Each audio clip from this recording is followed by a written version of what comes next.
हाँ, तो JRS campus coaching junction पे आप सभी का स्वागत है। मैं आलोक राय। कल मौर्य साम्राज्य पर डिस्कस किया था। मौर्य साम्राज्य में चंद्रगुप्त को डिस्कस किया गया था। अशोक की कुछ बातें बताई गई थीं। उसी क्रम को आगे बढ़ाते हैं और आज अशोक का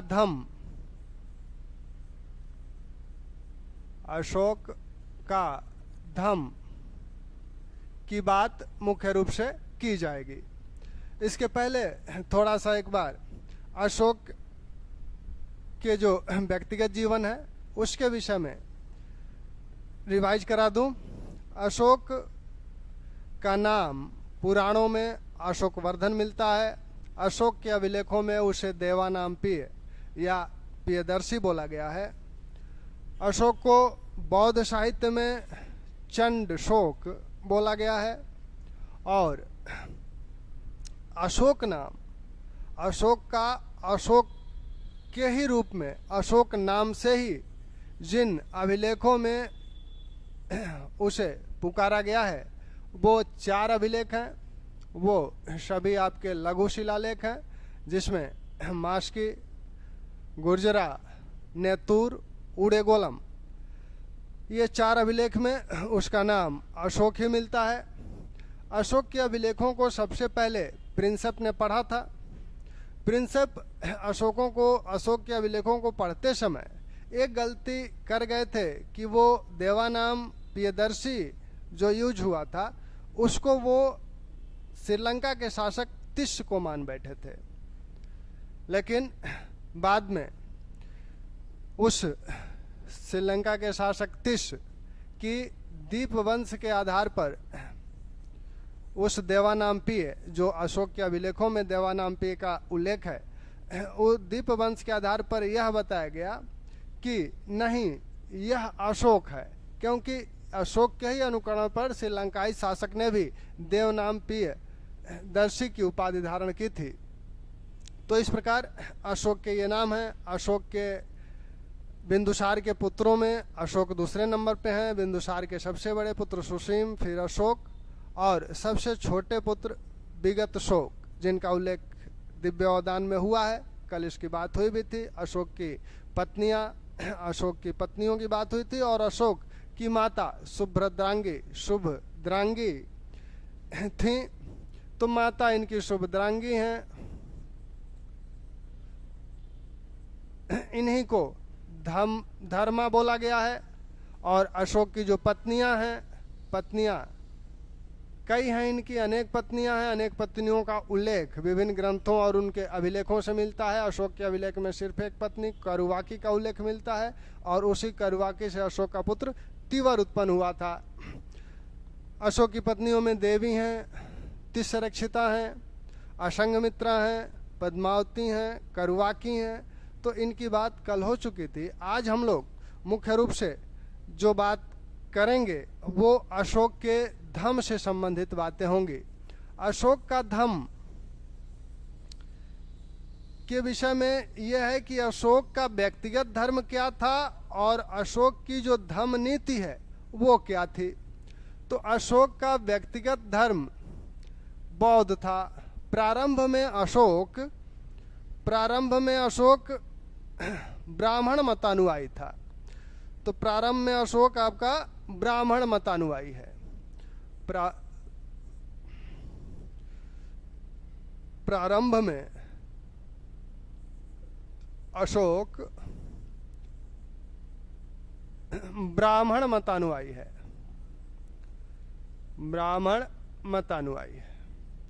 कल्हड़ कहते हैं, कल्हड़ अपनी राजतरंगिणी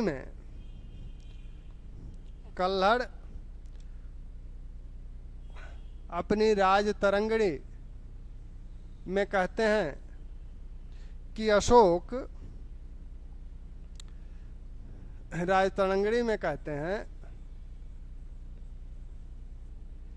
अशोक शैव मतानुयायी था।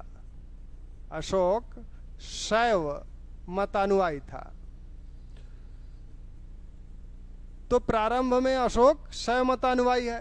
लेकिन अशोक के 13वें शिलालेख में यह उल्लिखित है कि कलिंग युद्ध के हृदय विदारक दृश्यों को देखकर अशोक का हृदय परिवर्तन हुआ और वह बौद्ध संघ की सत्तोत्साह, अभिलाषा, परिरक्षा और शिक्षा करने लगा। तो अशोक के 13वें शिलालेख में क्या कहा गया? 13वें शिलालेख में यह बात कही गई कि अशोक कलिंग युद्ध के पश्चात बौद्ध धर्म को स्वीकार किया, बौद्ध धर्म को स्वीकार कर लिया। यह उसके 13वें शिलालेख से पता चलता है। उस शिलालेख में क्या कहा गया कि वह युद्ध के पश्चात बौद्ध संघ की सत्तोत्साह,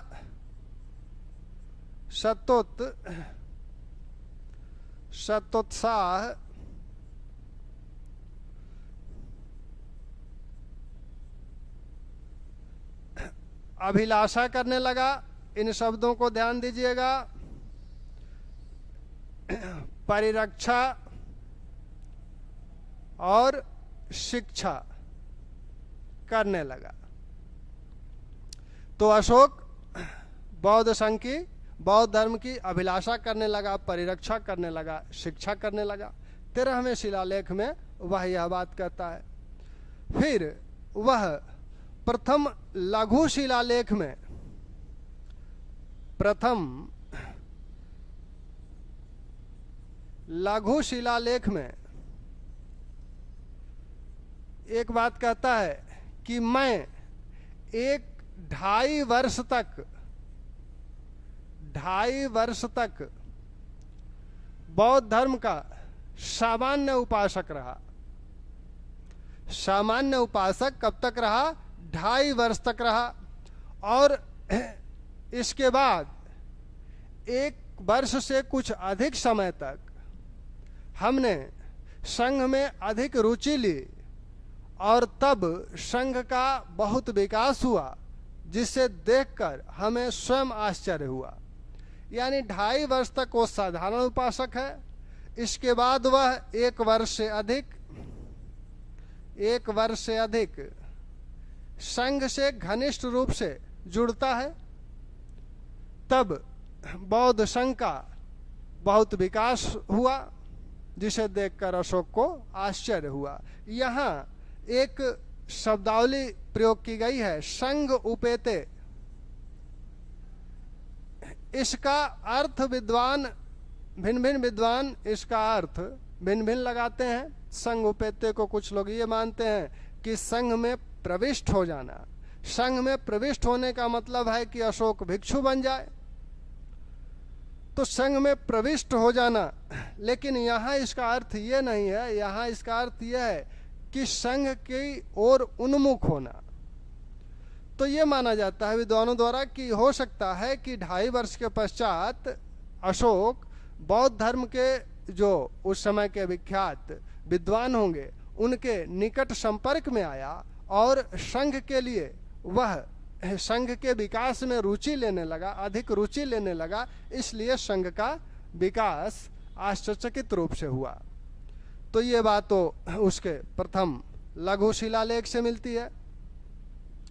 अब इस लघु शिलालेख में जो ये बात मिलती है कि 2.5 वर्ष 1 वर्ष, तो इसका ध्यान रखिएगा। 2.5 वर्ष तक वो क्या है? साधारण उपासक है, साधारण उपासक है। और इस समय 1 वर्ष से कुछ अधिक समय वह अधिक रुचि लिया। इसी संघ उपेते को बौद्ध ग्रंथों में भिक्षुक गतिक भी बोला गया है। भिक्षुक गतिक जो गृहस्थ कुछ दिनों तक जो गृहस्थ घनिष्ठ रूप से संघ से जुड़ते थे उन्हें भिक्षुक गतिक भिक्षुक गतिक बोला जाता था। तो ऐसी ही स्थिति अशोक की भी रही होगी इस 1 से अधिक वर्ष, 1 वर्ष से कुछ अधिक समय तक के लिए। फिर अशोक बौद्ध संघ के लिए, बौद्ध संघ में भेद न हो, फूट न पड़े, ऐसे बाहरी लोग संघ में प्रवेश न करें जो संघ को नुकसान पहुंचाएं, इसके लिए संघ में फूट को रोकने के लिए, भेद को रोकने के लिए अशोक ने अपने लघु स्तंभ लेखों में कुछ शासनादेश जारी किया। जैसे सांची स्तंभ लेख में उसने कहा कि जो लोग संघ में भेद उत्पन्न करेंगे उन्हें श्वेत वस्त्र धारण करके संघ से निष्कासित कर दिया जाएगा।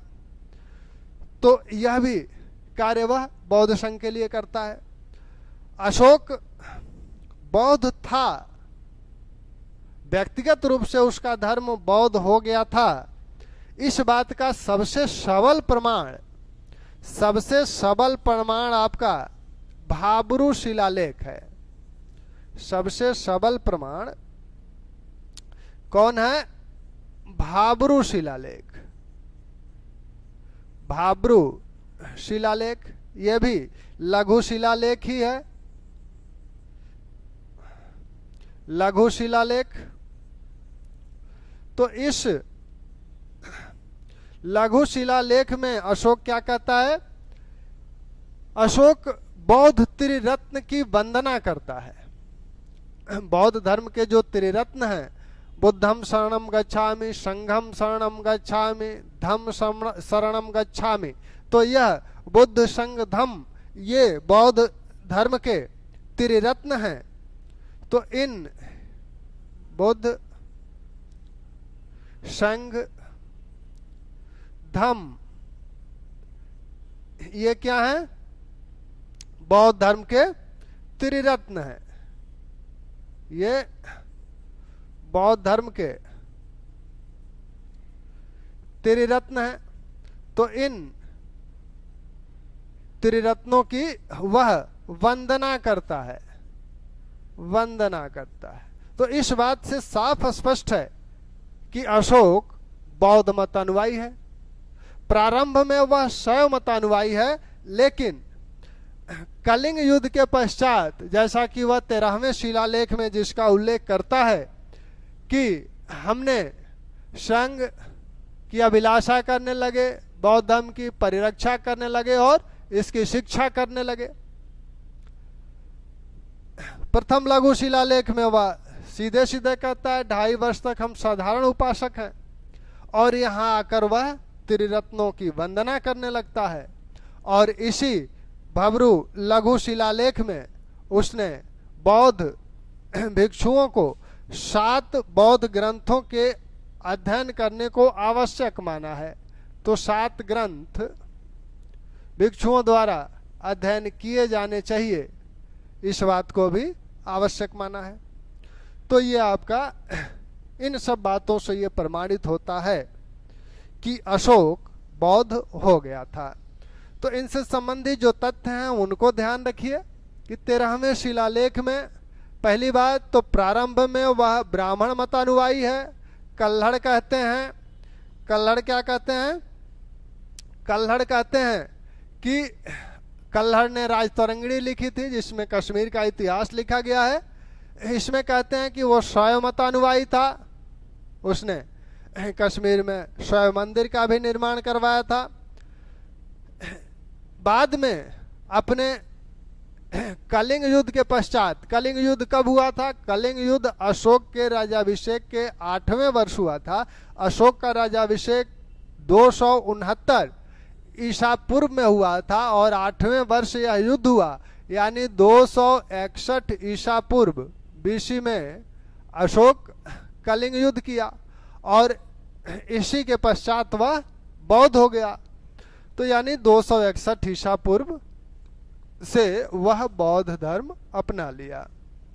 अब उसे बौद्ध धर्म अपना लिया। प्रथम शिलालेख में जो बात कही गई है कि कितने दिन साधारण उपासक रहा, सीधे सीधे आपसे पूछा जा सकता है या ये पूछा जा सकता है कि अशोक किस अभिलेख में यह दावा करता है कि हमारे संघ उपेते से बौद्ध संघ में आश्चर्यजनक विकास हुआ, तो वह दावा करता है आपका प्रथम लघु शिला लेख से।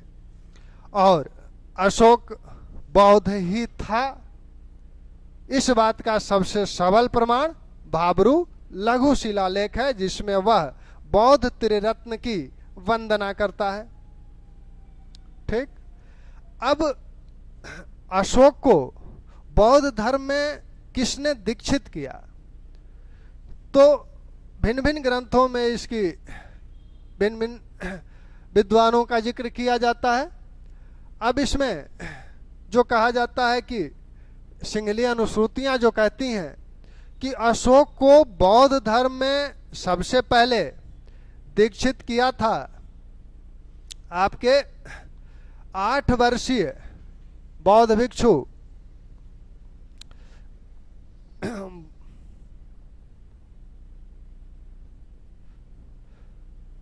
8 वर्षीय बौद्ध भिक्षु निग्रोध ने।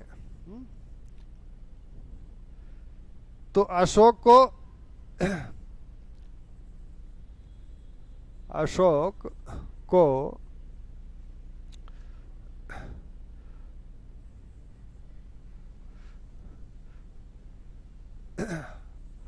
अशोक को बौद्ध धर्म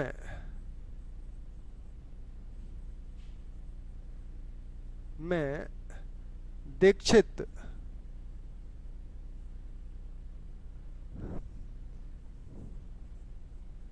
करने वाले भिक्षु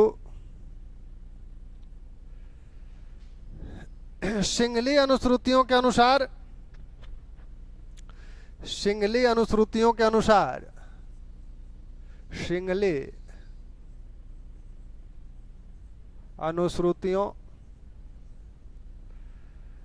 अनुसार किसने दीक्षित किया था?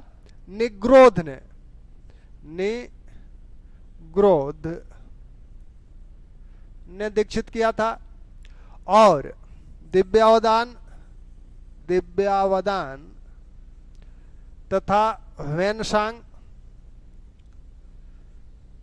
के अनुसार बुद्ध को उपगुप्त ने दीक्षित किया था। अशोक को बौद्ध धर्म में उपगुप्त ने दीक्षित किया था। ये कहते हैं कि अशोक बाल पंडित नामक एक व्यापारी से प्रभावित हुआ, उसी की प्रेरणा से वह बौद्ध धर्म स्वीकार करने का मन बनाया होगा और तब उपगुप्त ने अशोक को बौद्ध धर्म में दीक्षित कर दिया। तो यहां से आप देखेंगे कि सिंहली अनुश्रुतियां कहती हैं कि निग्रोध ने, जो एक 8 वर्षीय भिक्षुक है, 8 वर्षीय भिक्षु है, भिक्षुक, इसने बौद्ध धर्म में अशोक को दीक्षित किया। और दिव्यावदान तथा वेनसांग के अनुसार उपगुप्त ने अशोक को बौद्ध धर्म में दीक्षित किया। ठीक।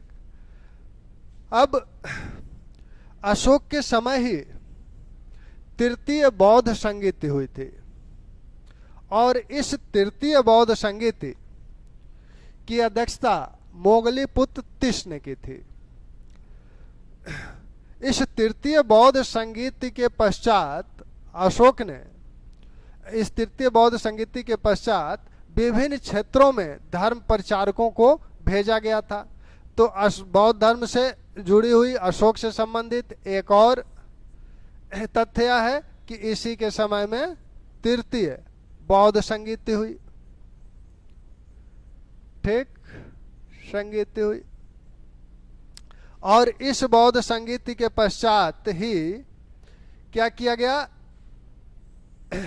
इसके पश्चात ही विभिन्न क्षेत्रों में धर्म प्रचारकों को भेजा गया।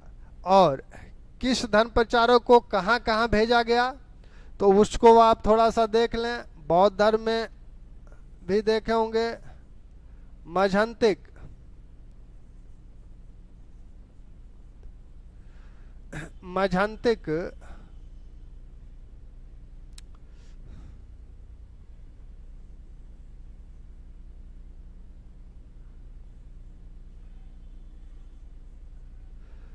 मजंती को कहां भेजा गया था?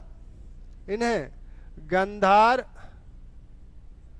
कश्मीर भेजा गया। मझिम इन्हें हिमालय प्रदेश भेजा गया, हिमालय देश। महारक्षित इन्हें पश्चिम में यवन देश भेजा गया। धर्मरक्षित, धर्मरक्षित को कहां भेजा गया? अपरांतक भेजा गया। महाधर्म रक्षित, महाधर्म रक्षित इन्हें कहां भेजा गया? तो इन्हें भेजा गया महाराष्ट्र। और रक्षित को वनवासी भेजा गया। वनवासी भेजा गया। कर्नाटक में है सोन और उत्तर, इनको कहां भेजा गया? इनको सुवर्ण द्वीप भेजा गया, यानी बर्मा, दक्षिण पूर्व एशिया। महेंद्र और संघमित्रा को श्रीलंका भेजा गया। इनको छोड़ने के लिए स्वयं अशोक गया था, श्रीलंका भेजा गया। ठीक, तो इनको ध्यान रखिएगा जरा, इन नामों को। यवन देश भेजा गया महारक्षित को, धर्मरक्षित को अपरांतक भेजा गया, महाधर्मरक्षित को महाराष्ट्र, रक्षित को वनवासी, मझंती को गंधार कश्मीर, मझिम को हिमालय देश, सोन एवं उत्तर को सुवर्ण द्वीप बर्मा और महेंद्र तथा संघमित्रा को श्रीलंका भेजा गया। तो अशोक के समय ही ये धर्म प्रचारक इन क्षेत्रों में बौद्ध धर्म के प्रचार के लिए भेजे गए थे। अब अशोक का धर्म जो है वह बौद्ध धर्म है, यह स्पष्ट हो गया, प्रमाणित हो गया। अब अशोक के अभिलेखों में जिस धम्म नीति का उल्लेख है वो क्या है? अब प्रश्न ये उठता है कि अशोक के अभिलेखों में जो जिस धम्म नीति का उल्लेख किया गया है वह क्या है? इसे अशोक धम्म लिपि कहता है। जो अभिलेखों में धम्म नीतियां दी गई हैं उसे अशोक धम्म लिपि कहता है। तो ये धम्म नीति क्या है, इसमें क्या क्या कहा गया है? अशोक धम्म को परिभाषित करने का प्रयास करता है। अपने दूसरे और 7वें स्तंभ लेख में अशोक स्वयं ही प्रश्न करता है, किंग चू धम्मे, धम्म क्या है? और वह इसी में इसे परिभाषित भी करता है, अपासिनेव बहुकयाने दयादाने सचे सोचे माधवे साधवे च। तो वो कहता है कि अपासिनेव बहुकयाने दया दाने सचे सोचे माधवे साधवे यही धर्म है। तो अशोक धर्म को परिभाषित किस में करता है? परिभाषित किस लेख में करता है? तो दूसरे और 7वें स्तंभ लेख में। इस दूसरे और 7वें स्तंभ लेख में वह परिभाषित करता है इसे। पहले प्रश्न पूछता है, पहले पूछता है किंग चू धम्मे, किंग चू धम्मे अर्थात धम्म क्या है, क्या है? और फिर बताता है कि धम्म क्या है। क्या बताता है?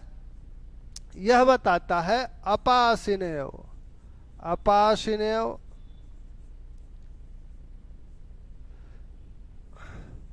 बहुकयाने, बहुकयाने दयादाने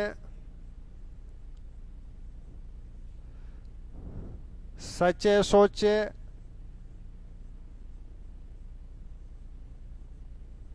माधवे साधवे माधवे साधवे च, यानी ये क्या है?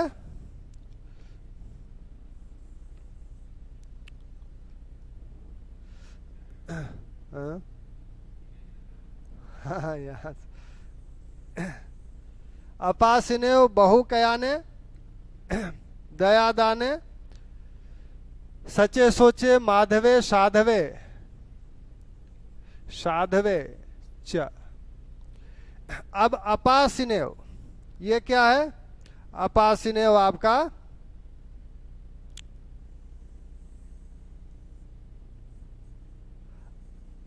अल्प पाप है।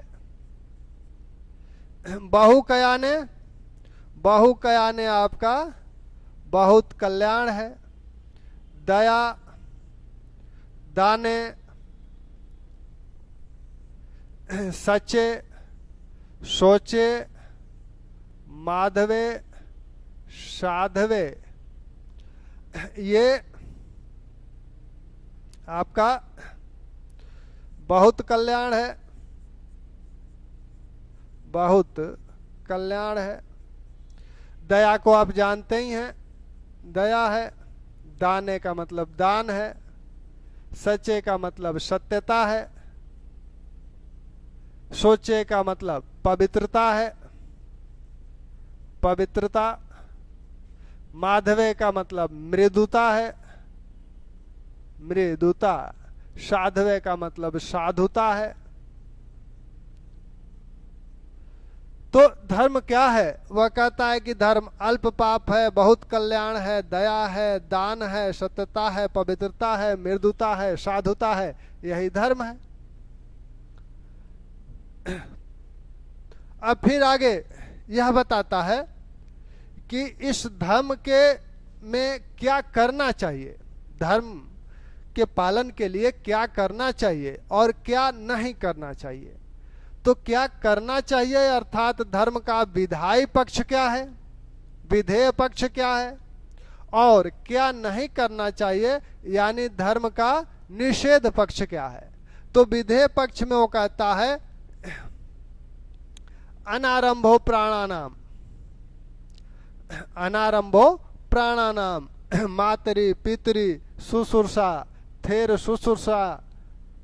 तो इस तरह की बात करता है, यानी प्राणियों की हिंसा नहीं करनी चाहिए, प्राणियों को कष्ट नहीं पहुंचाना चाहिए, माता पिता की सेवा करना, वृद्धों की सेवा करना, गुरुओं गुरुणाम अपचिति, गुरुओं का सम्मान करना, मित्र जो हैं मित्र संस्तुत और जो आपके मित्र हैं परिचित हैं, ब्राह्मण हैं श्रमण हैं, उनके साथ अच्छा व्यवहार करना, दासों सेवकों के साथ अच्छा बर्ताव करना, अल्प संचय, यही धर्म का विधायी पक्ष है, यही धर्म का विधेय पक्ष है। तो धर्म के विधेय पक्ष को वो इस प्रकार बताता है।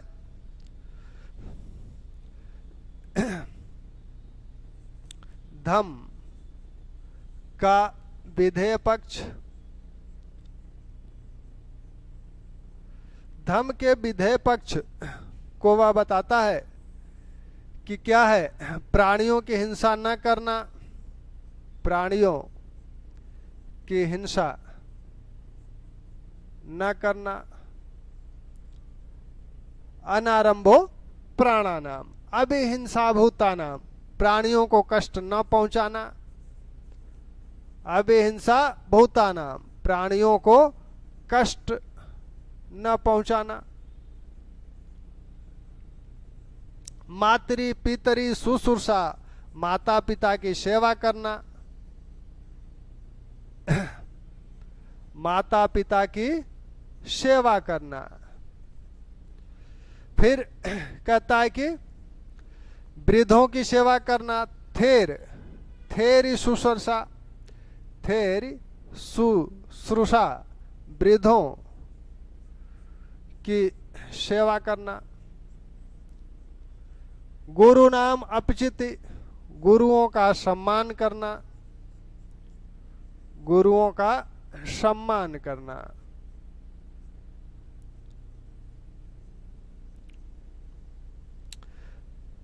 फिर बताता है कि मित्रों, परिचितों, ब्राह्मणों, श्रमणों के साथ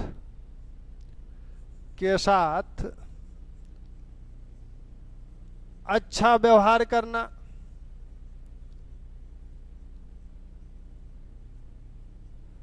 फिर कहता है कि जो दास हैं, दासों, सेवकों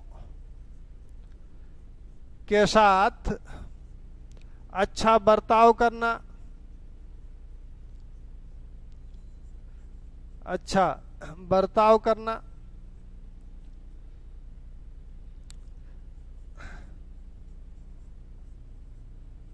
अल्प संचय यानी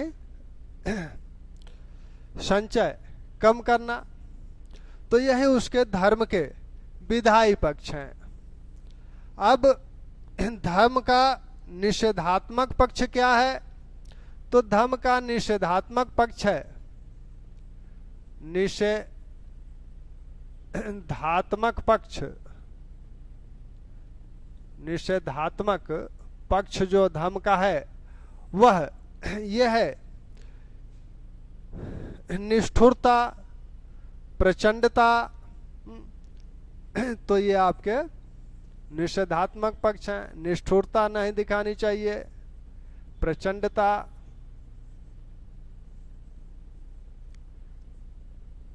घमंड, ईर्ष्या, ये सब धम्म के निषेधात्मक पक्ष हैं। और इसे ही अशोक आशीनव कहता है अपने तीसरे लेख में। वह तीसरे लेख में क्या कहता है? आशीनव अर्थात पाप। इन्हें वह पाप की श्रेणी में रखता है। प्रचंडता, निष्ठुरता, घमंड, ईर्ष्या, इन सबको वह पाप की श्रेणी में रखता है। तो इस प्रकार अशोक के धर्म के ये निषेधात्मक और आपके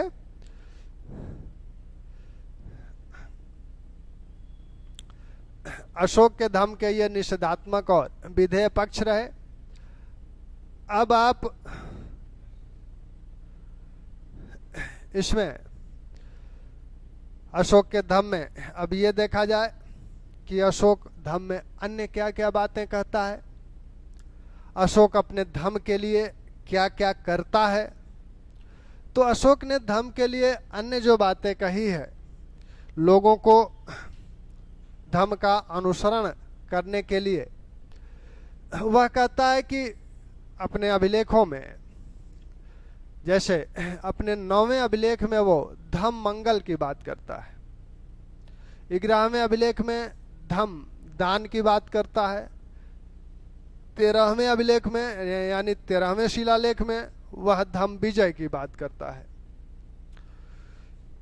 अशोक का यह जो धर्म दिखा, इस धर्म को देखने के पश्चात क्या लगता है कि अशोक का धर्म क्या है? ब्राह्मण धर्म है, बौद्ध धर्म है, या कोई अन्य धर्म है? तो विद्वानों में भी इस बात को लेकर मतैक्य नहीं है कि अशोक का यह धर्म क्या है। भिन्न भिन्न विद्वान भिन्न भिन्न मत प्रकट करते हैं। जैसे फ्लिट कहते हैं कि यह राज धर्म है, वैसे ही सेनाट कहते हैं कि यह बौद्ध धर्म है। राधा कुमुद मुखर्जी और स्मिथ कहते हैं कि यह सभी धर्मों की सार है। और आपके हैरस कहते हैं कि यह ब्राह्मण धर्म पर आधारित है। मैकफेल कहते हैं कि यह बौद्ध धर्म से प्रभावित ब्राह्मण धर्म है। ऐसे ही D.R. भंडारकर कहते हैं कि यह उपासक बौद्ध धर्म है। आरपी त्रिपाठी कहते हैं कि यह विश्वजनीन धर्म है, यूनिवर्सल है।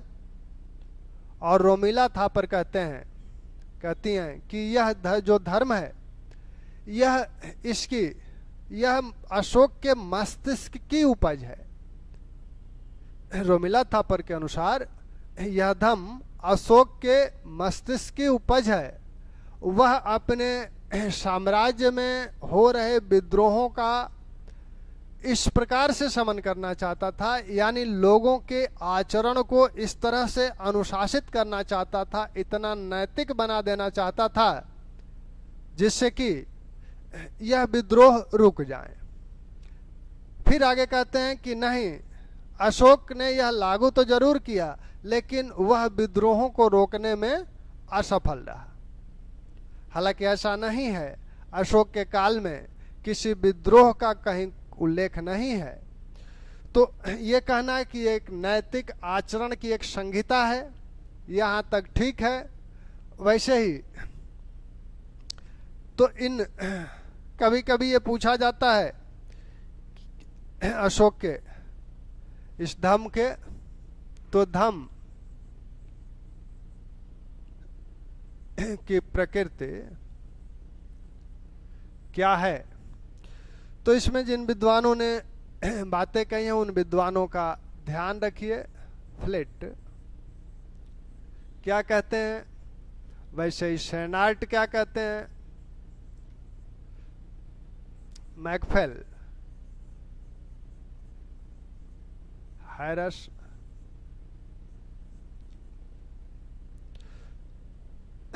फ्लिट कहते हैं राजधर्म है। अब इसकी व्याख्या अभी करते हैं, पहले आप देख लें। शेनार्ट कहते हैं कि यह बौद्ध धर्म है।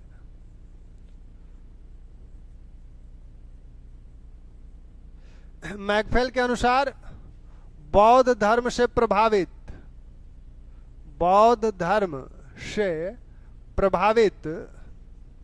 हिंदू धर्म,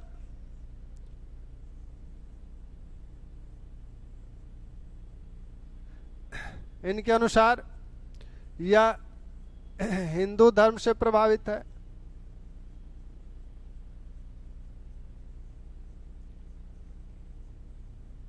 या हिंदू धर्म पर आधारित है, से प्रभावित या आधारित है। स्मिथ और राधा कुमुद मुखर्जी, स्मिथ और राधा कुमुद मुखर्जी का जो कहना है, ये कहते हैं कि यह सभी धर्मों का सार है, सभी धर्मों का सार है।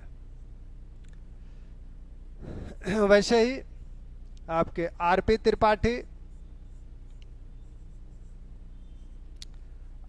त्रिपाठी का मानना है कि यह जो अशोक का धम्म है यह विश्वजनीन यानी यूनिवर्सल।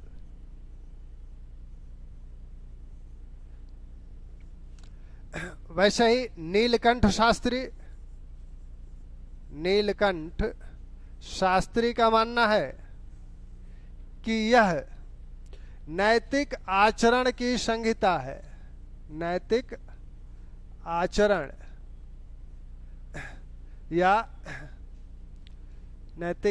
या व्यवहार की संहिता है। रोमिला थापर का मानना है कि उनके अनुसार भी यह आचरण की संहिता ही है, लेकिन इसे क्यों लागू किया गया था, इनका मानना है कि यह अशोक अपने राज्य में हो रहे विद्रोहों को रोकने के लिए ऐसी नीति बनाया था। विद्रोह दो प्रकार से रोके जा सकते थे, या तो सैन्य बल शक्ति से रोका जा सकता था, या फिर इस तरह के नैतिक आचरण के नियमों को बना के रोका जा सकता था। अशोक ने यह तरीका अपनाया, लेकिन वही रोमिला थापर कहते हैं परंतु असफल रहा, परंतु विद्रोहों को रोकने में असफल रहा।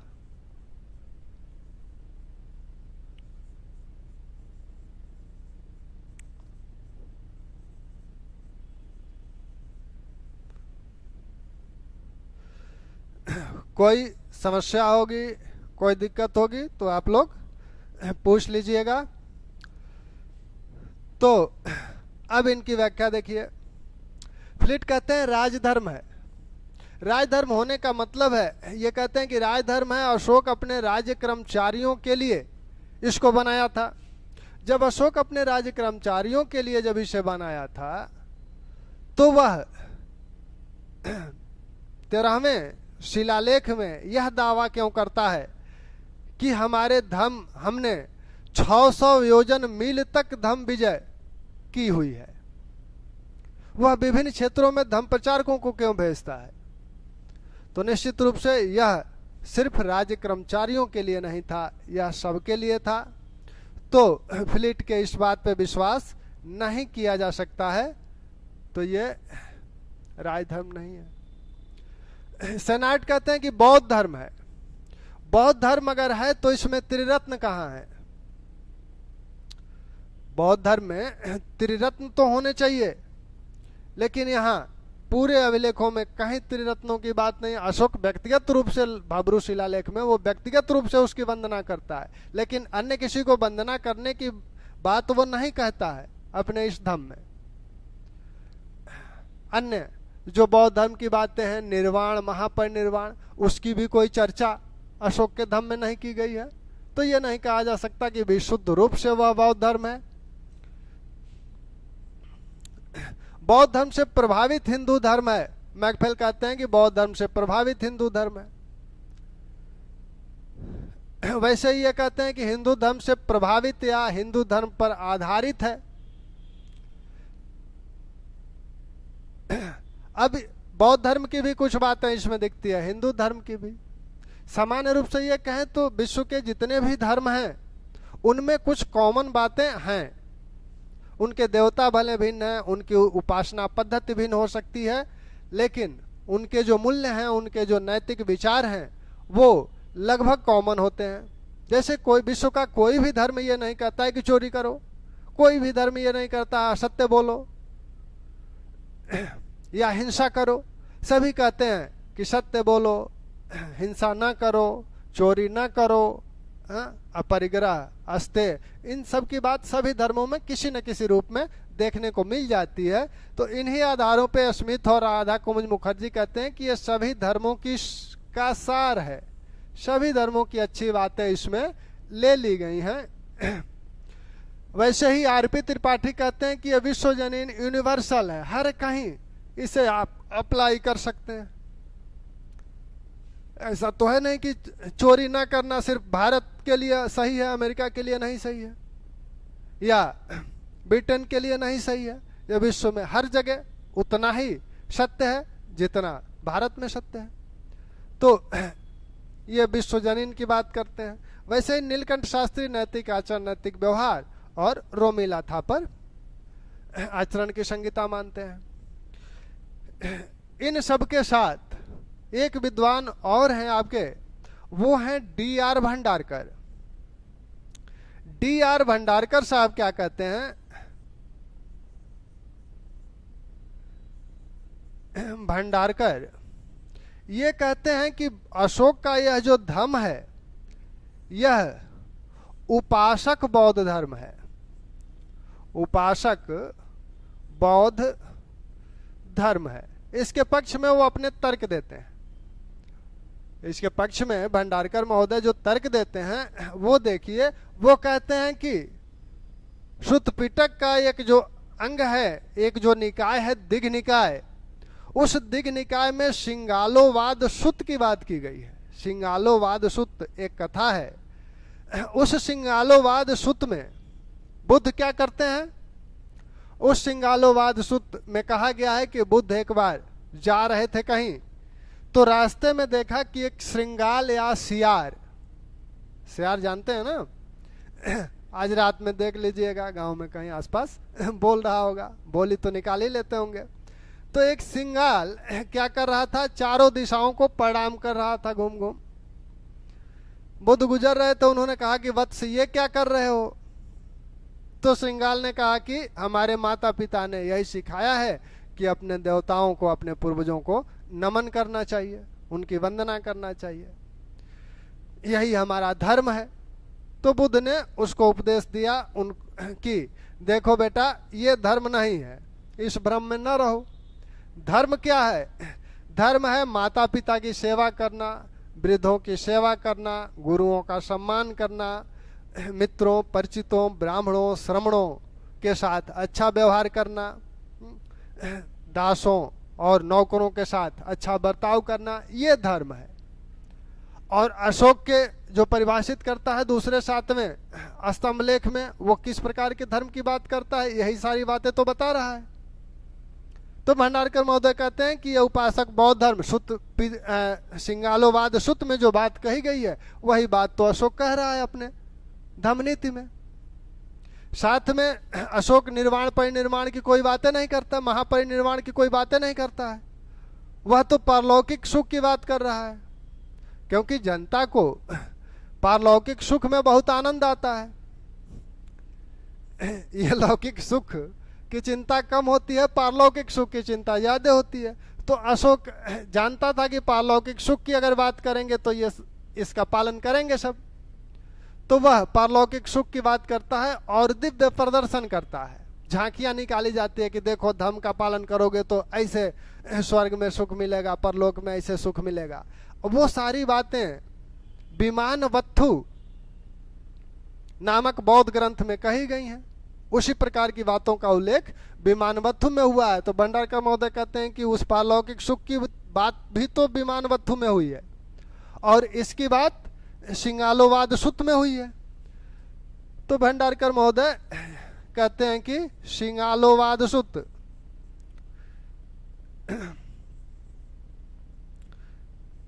सिंगालोवाद सुत्त में उपासकों के लिए जो बात बताई गई है वही बात अशोक बता रहा है। साथ में विमानवत्थु में जो बात कही गई है परलोक संबंधी, वही बात अशोक अपने धम्म में बता रहा है। तो भंडारकर महोदय की यह बात कुछ हद तक सही लगती है। ठीक, तो इन विद्वानों का ध्यान रखें कि कौन किसने कहा। अब अशोक अपने धम्म के लिए और क्या करता है, धम्म की तरफ लोग आकर्षित हों, इसके लिए वो क्या करता है, उसने 9वें अपने शिलालेख में धम्म मंगल की बात की है। अशोक अपने 9वें शिलालेख में धम्म मंगल की बात करता है। धम्म मंगल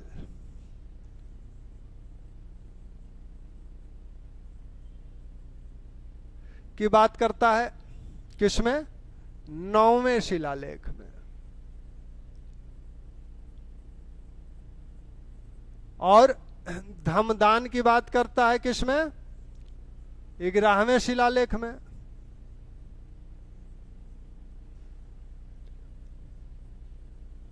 और धम्म विजय की बात करता है 13वें शिलालेख में।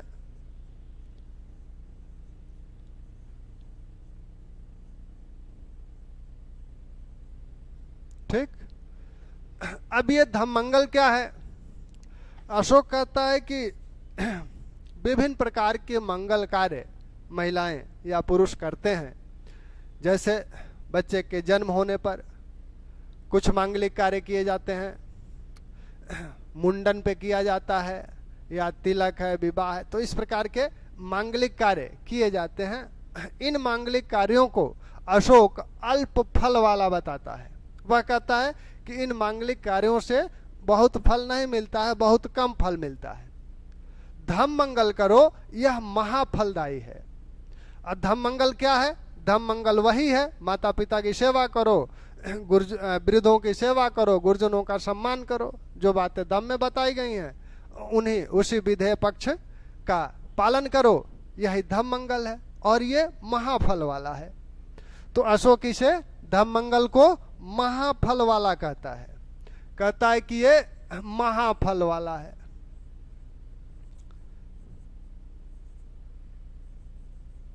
महाफलदायी है और विभिन्न प्रकार के जो मंगल कार्य किए जाते हैं उन्हें अल्प फल वाला बताता है। फिर 11वें शिलालेख में कहता है धमदान करो, कहता है विभिन्न प्रकार के दान करते हो, धमदान करो। धमदान में का मतलब क्या है कि धर्म का पालन करो, धर्म को अपना लो, धर्म का पालन करो और धर्म का उपदेश दो, यही धमदान है। फिर अशोक धम विजय की बात करता है, वह धम विजय की बात करता है। धम विजय में वो क्या कहता है? कहता है कि राजनीतिक क्षेत्र में अहिंसा की बात करने वाला सबसे पहला शासक है। जितना अहिंसा का पालन अशोक द्वारा किया गया है उतना अहिंसा का पालन विश्व के किसी सम्राट द्वारा नहीं किया गया है। वह कहता है कि जो विजय, एक तो अपने पुत्र और पौत्रों को कहता है कि शस्त्र से विजय प्राप्त करने की आकांक्षा को छोड़ दो, जो विजय शस्त्र से प्राप्त करना चाहते हो उसको छोड़ दो। लेकिन कहता है कि फिर भी अगर शस्त्र से विजय प्राप्त करना आवश्यक ही है तब भी उसमें हिंसा का ध्यान रखो, यानी कम से कम हिंसा में वह विजय प्राप्त की जा सके। तो अशोक धम विजय का जो उल्लेख करता है वो ये कहता है कि हमने अपने राज्य में धम विजय किया और अपने राज्य से बाहर 600 योजन मील तक हमने धम विजय की है। और वह यवन राज्यों का उल्लेख भी करता है, 13वें शिलालेख में यवन राज्यों का उल्लेख करता है कि हमने किन किन यवन राज्यों में, राजाओं का नाम देता है वो, किन किन यवन राज्यों में हमने धम विजय की है। तो यह विजय अगर राजनीतिक विजय है तो फिर यवन राज्यों में यह कैसे मिल सकती है? नहीं मिल सकती, क्योंकि यवन राजा राजनीतिक प्रभुत्व अशोक का क्यों स्वीकार करना चाहेंगे? नहीं स्वीकार करेंगे। तो इसलिए इसका मतलब यह है कि धम का प्रचार यवन राज्यों तक हुआ, वहां की जनता ने इसे अपनाया। तो धम को जहां जिस राज्य की जनता धम को अपना ले उस राज्य को माना जाएगा कि वहां हमने धम विजय कर ली है। तो इस सेंस में वह धम विजय की बात करता है। धम विजय का उल्लेख ब्राह्मण ग्रंथों में भी हुआ है, रामायण में भी हुआ है, महाभारत में भी हुआ है। समुद्रगुप्त की दक्षिण विजय को भी धम विजय कहा जाता है, लेकिन वहां के धम विजय का सेंस अर्थ दूसरा है। वहां धम विजय का अर्थ यह है कि अगर कोई राजा किसी राज्य पर आक्रमण करता है और वह राजा उस राजा की अधीनता स्वीकार कर लेता है, तब वह उसे अपनी अधीनता स्वीकार कराकर उसके राज्य को उसे लौटा देता है। इसी को धम विजय कहा गया है। लेकिन अशोक इस प्रकार के विजय की बात नहीं करता है। अशोक के धम विजय का यह अर्थ नहीं है। अशोक के धम विजय का सामान्य अर्थ यह है कि धम, किसी राज्य की जनता अगर धम का पालन करने लगती है, वो उस अनुसार अपना आचरण करने लगती है, तब हम कहेंगे कि उस राज्य में हमने धम विजय कर ली है। इसी सेंस में अशोक कहता है कि हमने यवन राज्यों में भी धम विजय की है। यवन, कंबोज, नाभक, नाभिपंती, आंध्रक, पुलिंद, भोज, ये जो हमारे अपने राज्य में जो जातियां हैं, जो राज्य हैं, इन पर भी हमारा धम विजय है। साथ में वो दक्षिण की भी बात करता है कि चोल, पांड्य, ताम्रपर्णी, इस पे भी हमने धम विजय कर ली है। तो ये अशोक के धम मंगल, धमदान और धम विजय की बात है। धम को थोड़ा सा और आगे डिटेल करेंगे आज यहीं छोड़ देते हैं। अभी करीब आधे घंटे का लेक्चर और है। धन्यवाद।